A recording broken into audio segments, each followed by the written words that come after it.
আজ যখন আমি আমার মালকিনের বাসায় কাজে আসলাম তখন দেখতে পেলাম সারা ঘর নোংরা হয়ে আছে। মা বাড়িতে না থাকলেই আমাদের দুষ্টু মেয়েটা নাচানাচি আর দুষ্টুমি শুরু করে দেয়, আর এর কারণে আমার বাড়তি কাজগুলো করতে হয়। আরে আর পারছি না। সেই ঝাড়ুটা কোথায় রাখলাম? আপু তো দেখছে না, তাই না? এই তো সুযোগ। কি করছো? ঝাড়ু দিচ্ছ না কেন?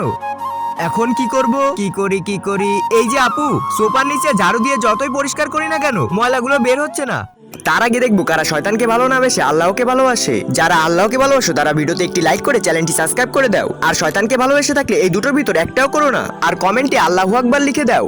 ওগুলো ঝাড়ু দিয়ে বের হবে না, এর জন্যই মাইক্রোফাইবার ক্লিনার ব্যবহার করতে পারো। এটাকে এভাবে সহজেই বাকিয়ে সোফার নিচে, বিছানার নিচে এবং ফ্রিজের নিচে যেখানে পরিষ্কার করা কঠিন সেখানে সহজে পরিষ্কার করা যায়। আর এটাকে চাইলে এভাবে লম্বাও করা যায়, তখন ফ্যানের ধুলো এমনকি ঘরের একেবারেই কোণার ধুলো সহজে পরিষ্কার করা যায়। দেখলে কত সুন্দর পরিষ্কার হয়ে গেল। বাহ আপা, দারুণ একটা জিনিস দেখালে। তাহলে সাবস্ক্রাইব করো।